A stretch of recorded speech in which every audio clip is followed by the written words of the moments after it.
Chapter 2. "Excuse me," Holly absently said, the conversation between her and the nurse quickly forgotten as she hustled after Molson. Picking up her pace, Holly grabbed him by the arm, swinging the startled man into a side office and shutting the door behind them. "I knew you liked me," he said with a lazy drawl and a slow smile once he recognized her. Holly pushed herself away from him, knocking away his warm hands, which had started to softly feel along her arms. She quickly looked around the office to assure herself that it was empty. Thankfully, it was. The last thing she wanted was for some rumor to start making its way across the hospital that she was rendezvousing with some strange man in odd places. The gossip mill in hospitals was vicious at times. "Playing hard to get? All right," he said easily. "I'm not playing anything." Holly's tone was terse. "You are the detective's brother." He gave a belabored sigh. "If I have to be." Holly crossed her arms, tapping a foot impatiently. "I have been calling Detective Colburn, and he has not been returning my calls lately." "He's got a girlfriend. Last I heard they were ring shopping, so you might want to choose someone else."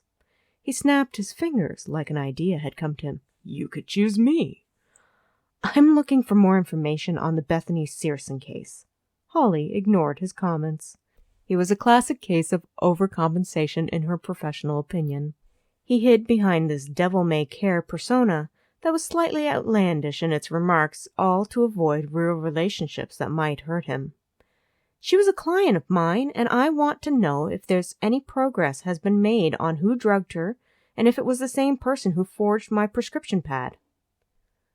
"You think the cops are going to give out that sort of information to civilians?" His tone implied what he thought of that. "It's my professional name on the line," snapped Holly. "I think I should be kept updated." "What you need me for? I ain't no cop." He looked down at her in amusement. "You came to Ted Searson's office before Detective Colburn. He must have trusted you to reach Bethany first when he couldn't. You are brothers. You were there when we took Bethany to the hospital," Holly explained patiently. "It's likely that Detective Colburn would tell you more than what he would tell people in the general public." "You want me to betray my brother's trust and blab to you?" He raised an eyebrow. "No!" Holly could have growled in frustration. Normally, she was able to talk through every situation. Her profession as a psychiatrist demanded it. Yet for some reason, this man had her on edge. "What I would like is to be more involved in the investigation. Perhaps you could talk to your brother about that." "I could." He did not give any indication that he would commit to doing so. "Would you please talk to your brother on my behalf?" Holly gritted her teeth. She felt that he was being deliberately obtuse. "My name is Molson," he said suddenly. "Excuse me?" Holly asked. The name rang a bell. She had somehow forgotten it after everything that had happened. Fielding had also been complaining about a Molson in his student group. "My name is Molson. If you're gonna ask favors someone, you'd best know who they are." Molson had a slow smile. "Especially since they're gonna ask for a return later." "What do you mean, ask for a return?" frowned Holly, not liking where this was going. "That's how favors work. Ain't nothing that comes for free." He shrugged. "You ask, I give. Then I ask, and you're obligated to give." "Why can't it just be that you help me as a gentleman, expecting nothing in return?" she questioned. "I could." He studied her, enjoying her discomfort. "Yet you're not going to," Holly said flatly. "No," Molson decided. He checked his cell phone for the time. "You want that favor or not, I got places to be." Holly thought about it for a moment. Detective Colburn had been stonewalling her.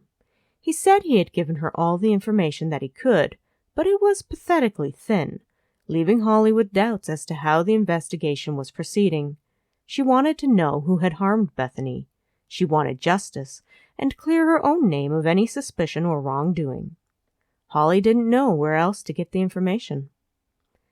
"Can I ask what the price for my favor will be before I commit to asking for one?" she inquired. No. Molson smiled as he opened the door behind him.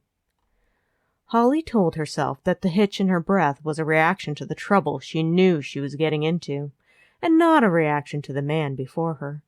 He was just making her uneasy, she told herself, ignoring the fact that when he smiled, Molson was very good-looking. Fine. Do we have a deal? You will ask your brother, find out what you can about the case, and let me know? Sure thing, beautiful. Molson complimented her as he left, closing the door.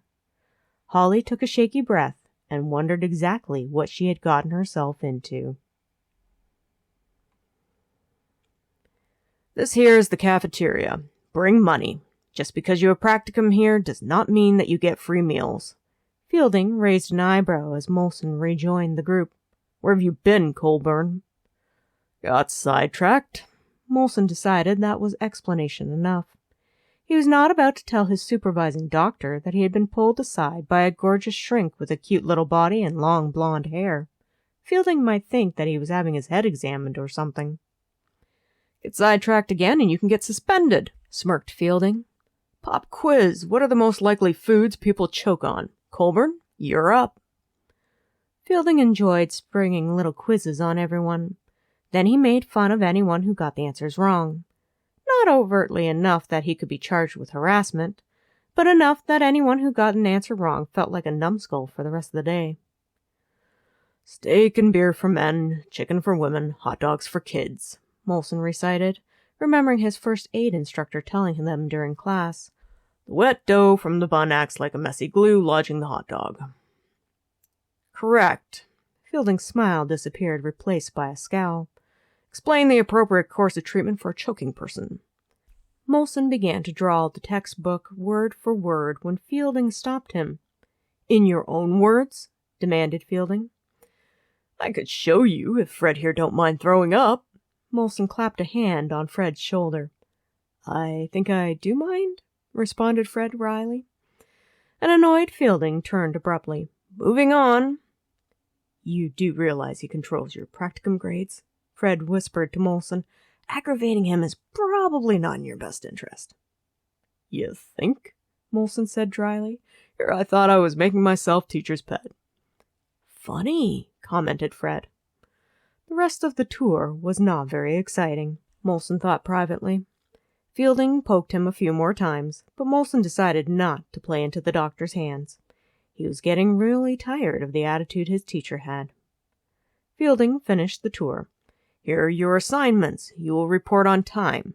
You will not miss without authorization. You will follow the instructions of your supervising doctor. I have done my best to partner each of you with someone who will instruct you well. He called names and began handing out the schedules. Colburn. Molson lazily came forward, collecting the paperwork. He perused the schedule, then the bottom dropped out of his stomach. Fielding was his supervising doctor. Molson grimaced. This was not going to go well. Fielding hated him. Why would he want to be his supervising doctor? If he was seeking to punish Molson, he was also punishing himself. Everyone began to disperse. Molson continued to look over the schedule, committing it to memory. Is there a problem, Colburn? Fielding asked sharply. Nah, why would there be a problem? Molson had the sneaking suspicion the man was waiting for him to complain. I have my eye on you. Fielding narrowed his eyes before walking away. I have Reading. Fred looked at Molson's schedule. Fielding? Dude, that's gotta suck. No kidding. Molson was not pleased. I did tell you not to aggravate him, shrugged Fred. Molson wished that he had listened to Fred earlier. No doubt Fielding was going to make Molson's life very difficult. Buy you a drink? Fred invited him. Thanks, but I have got to get to work yet. Molson had a few hours where he could earn some cash by working at Sammy's auto shop. He had been working there since Sammy had handed him a broom when he was 14. Molson now had a small share in the shop, helping Sammy to expand in another market with ready money to invest in the venture. He wanted to discuss his schedule with Sammy. Molson would need to work around his hours at the hospital. It might mean losing some hours at the shop, which was not a good thing. Molson needed the cash for taking care of Margot and a few expenses of his own. The day when he earned his first paycheck as a doctor could not come soon enough. Hours later, Molson had a new understanding with Sammy and had put in solid 8 hours of work. It was early morning and his stomach was craving something. On the way to Margot's, Molson decided to stop at Drew's apartment and raid his fridge. He was not trying to be particularly quiet. He popped leftover shepherd's pie in the microwave, the buttons making loud beeping noises in the quiet. "Does he ever come in the daytime?" Bethany's sleepy complaint reached his ears. "I think he's mainly nocturnal," replied Drew, pulling the covers over his head. It was a studio apartment, the living room, kitchen, and bedroom being in the same area with no partition. "I got an idea, but I need your help." Molson spoke into the dark apartment. He flicked on the kitchen light. "I don't think he's going to go away." Bethany shielded her eyes. Drew groaned, peeling back the covers. "He's like a Band-Aid. Best to just pull it off and get it over with." "Thanks," Molson said dryly, grabbing a glass of water. Drew came into the kitchen, rubbing his eyes. "What is this idea, and why discuss it now instead of in the morning?" "'Cause come the morning, you're gonna be at work, and I got stuff to do." Molson took the plate out of the microwave. "Thanks." Drew took the plate out of his brother's hand and grabbed a fork for himself. Molson gave him a dirty look before ransacking the fridge for another piece. "What if I could get some guys to be witnesses that through the chain, David gave them the drugs, not Michael?" "Real witnesses? From the drug trade?" Drew scooped up a forkful of the pie. "They will never testify. If they did, they would be implicating themselves in the crime of drug smuggling." "Not if you get them immunity." Molson popped another plate into the microwave. "Beth, you want any?" "No." Bethany pulled her robe around herself as she padded into the kitchen. She grabbed a plate and a fork. "Thought you didn't want any," frowned Drew. "I'm not having shepherd's pie." She rearranged a few items, pulling out a plate with a cover. "Oh, save a piece for me." Drew knew what was in the container. He pointed his fork at Molson. "What makes you think I could get these guys immunity? This is an FBI case. I have no say in anything." "You got connections." Molson took a seat, sniffing appreciatively at the food. "Surely you can talk to Agent Law or someone. Ask if they'd be interested in the real truth rather than one they've cobbled together." Bethany put a piece of fudge cake onto her plate. Molson would have drooled if his mouth was not full. "Law and I are not friends," Drew said dryly. That was Drew's basic way of saying they hated each other's guts. "He is not going to listen to any suggestions that I have." Bethany sat at the table. "I think I know why you want to marry her." Molson eyed the cake, his fork hovering in the air. "She cooks. I need to get one of these." "Mine?" Drew put his hand over Bethany's. She moved her plate away from Molson. "Mine." Molson tried not to smirk and failed. He shook his head in amusement. "What about going to Law's supervisor?" "What?" Drew frowned. "I'm not sure I can." "Why not? The guy has to have someone ahead of him on the food chain," Molson pointed out. "And if Sterling can really find evidence that Law got paid off, then wouldn't it be good to know who the guy is?" "Do you really think that you can get them to agree to give up David? Would any of them be actual eyewitnesses?" Drew polished off his plate, going to the counter for cake. "I don't know," admitted Molson, "but it's the best idea I got." "It could work, right?" questioned a hopeful Bethany. "Yes," Drew said reluctantly. "If everything falls into place, it could work. The likelihood of these guys wanting to testify or the FBI giving immunity to them, almost zero." "You can still ask." Molson went to get himself a piece of cake. He didn't even wait to sit down before tasting it. Did you bake this?" "The cooking channel and I have become good friends," Bethany said proudly. "Is there any way I can convince you to dump this brother of mine and cook for me?" asked Molson. "No," Bethany and Drew both said in unison. Molson shrugged unrepentantly. "I will put out some inquiries," decided Drew. If I can figure out who Law's superior is, I will contact him and see what it would take to get Michael's case overturned. No commitments." "Okay," nodded Molson. "I'll see if I can get anyone interested in testifying." "I have no idea how you're going to do that." Drew frowned, contemplating his brother. "Honest?" Molson admitted. "Got no idea either. Figure I'll find a way to get it done." "It is beyond doomed," Drew said darkly. Molson looked at his empty plate with regret. "Shall I slice the last piece into 3? Bethany raised an eyebrow. "Please," Molson quickly replied. Drew nodded. "I'm going to need to work out more if you keep baking." "Beth, you remember that shrink you used to see?" asked Molson casually. Bethany frowned. "Holly Ershman? What about her?" "I ran into her," answered Molson. "She was asking about you, wondering how you were doing." "Where did you run into her?" questioned Drew. He could not imagine where Molson might find the psychiatrist.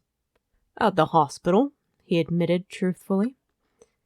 "What were you doing at the hospital?" Bethany asked in concern. "Are you okay?" "I'm fine." Molson waved her concern away. "Point is, she asked about you. Is there some reason you don't talk to her no more?" "I got a new phone when I lost my last one," remembered Bethany. She divided up the last piece of cake. "It came with a new phone number. I suppose after everything happened, I just stopped seeing her. I had found my answers." Bethany put down her fork, thinking. "I wish I'd kept up with her. Not necessarily as her patient, more as a friend. I really did like her." "If you want, I can give her your new phone number," offered Molson. Drew raised an eyebrow. "You're going to see the good doctor again?" "I'll be at the hospital this week again." Molson savored his last bite of cake. He was pleasantly full. "You're sure there's nothing wrong?" frowned Bethany. Molson rolled his eyes. "I'm good. It's not for me." "Margot?" Drew questioned, not really concerned. She's okay as can be. You gonna see her soon?" wondered Molson, knowing that there was not really any point in asking. Drew had not been to see their mother in a long time. "No," Drew said shortly. "When am I going to meet your mother?" Bethany asked sweetly. "Never. Trust me, you do not want to," grimaced Drew. "She's not exactly Mother of the Year." "My father was not exactly all that great either," Bethany reminded him. "Yeah, but she's called Wacko Margot for a reason," responded Drew. "She has her moments," Molson defended Margot. "Sure, she's not exactly stable, but when she's in a good mood, she's real sweet." "She needs a mental institution," Drew said definitively. "It would be nice if you visited her," Molson tried again. "That is not happening." Drew shook his head. "Fine," said Molson as he slumped in his chair, one hand over his satisfied stomach. He was disappointed in Drew, but could not force his brother to go see Margot. He wished Drew would visit her. Maybe he would see how their mother had been deteriorating lately and offer some help. Or at least some cash to hire help. Molson sighed and checked his phone for the time. He needed to get going if he had any hope of getting Margot ready in time for the center. He would catch a cat nap on the bus. It was a good thing he was a basic insomniac. "I gotta bounce." Molson stood. "Find out if it's even possible for this to work, with the gang leaders getting immunity in exchange for rolling on David." "You need to find out if they'll even talk," responded Drew. "You do your part, I'll do mine," vowed Molson.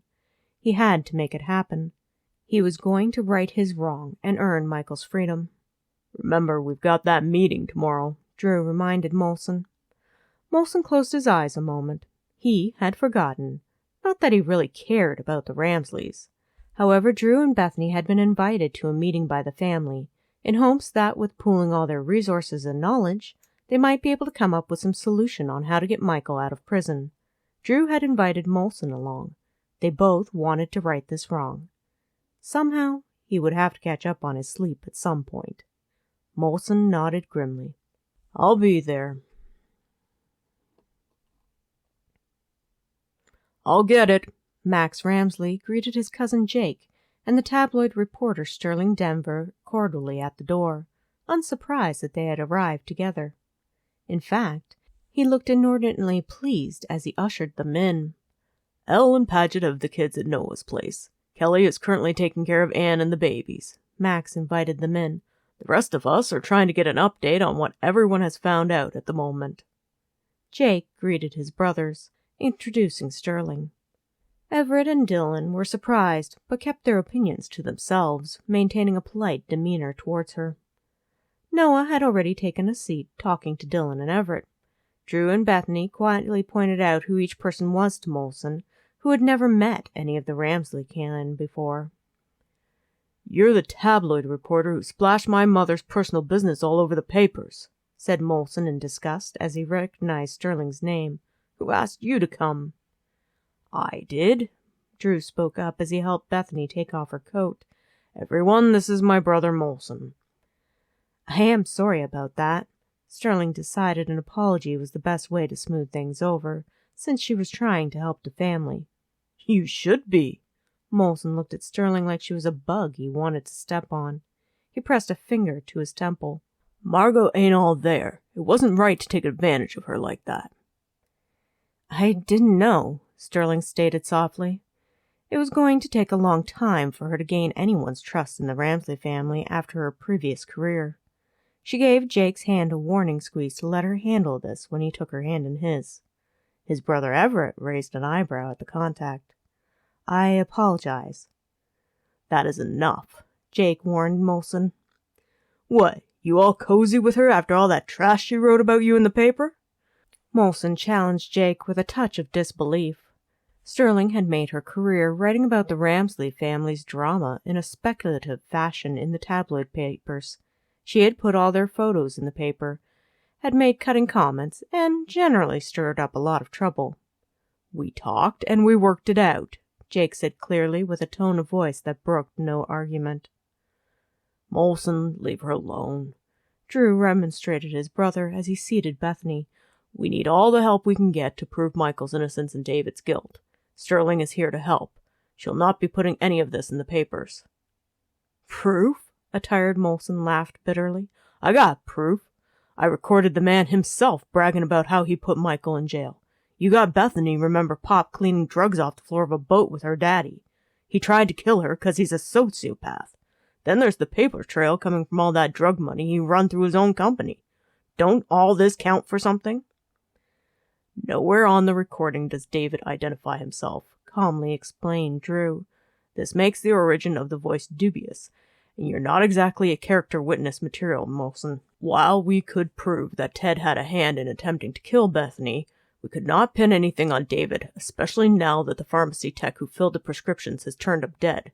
Bethany's regressive memories are admissible to court, but likely will not hold up under questioning. Any jury will discount them. Just because money has been laundered through the company does not mean that David did it.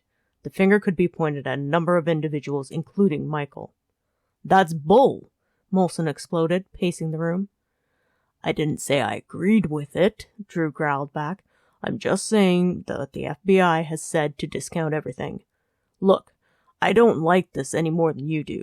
If we were handling the case, I would bring all of this up and might be able to charge David. Individually, it's inconclusive. Together, it's all very damaging. However, when I spoke to Agent Law, he said none of it was pertinent to their case. Unless we can get something to stick, Law will not look at it." "What we need is solid proof," Everett inserted into the conversation. "Short of a full confession, I don't see how any of that is going to happen." Drew rubbed his face, exhausted. He had been putting in extra hours trying to come up with any sort of solution, while Agent Law did his best to blow Drew off. "We all know David is smug and conceited, but I don't think he's going to let me record him boasting about his victory." "I have a different angle." Sterling hesitated to bring it up. "I don't have proof yet. It's only a theory."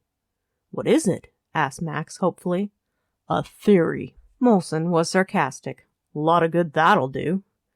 "Let her speak." Jake gave Molson a hard look, putting a hand on Sterling's shoulder. She waited a moment to get their attention. "I have someone looking into FBI agent Law's financials." "What?" Max was surprised. "You think Dad is bribing him?" "Is that even legal? Looking into someone's financials?" Bethany asked curiously. Can you do that? No, it is not legal, Drew answered with a frown, which means anything you find is inadmissible in court. True, conceded Sterling. However, if Law is accepting bribes from David, we would be able to find out. If this is the case, then perhaps some reason can be manufactured to look into the money trail and get them caught. This is crazy. Noah leaned back in his chair, shaking his head. An FBI agent accepting bribes. It would mean the end of his career. It would mean prison time, Drew commented coldly. It was no secret that he did not like Law. The reality is, Law is not likely to jeopardize himself for money. It is just a theory, offered Sterling. One that does not hurt to confirm or rule out, Jake supported her. If Law is accepting bribes and we can prove it, what happens to the case? The whole case would be suspect and would have to be reevaluated. Drew shrugged. It would implicate David, and he could be arrested again, as any deal the FBI made with him might be void if Law had a hand in it. However, there's still evidence against Michael. That doesn't go away unless someone confesses that they planted it. And that is a highly unlikely scenario. Not only that, we must have just cause to go before a judge to get evidence legally to implicate that Law is accepting bribes or planting evidence. If we can't find just cause, the evidence is inadmissible and useless. Then it doesn't help Michael at all, Noah asked grimly. No, it doesn't. Drew was quiet. He felt their situation was hopeless. He spotted Molson leaving and frowned. Where are you going? Molson paused at the door. He was tired of listening to them chatter about what would not work. To do something.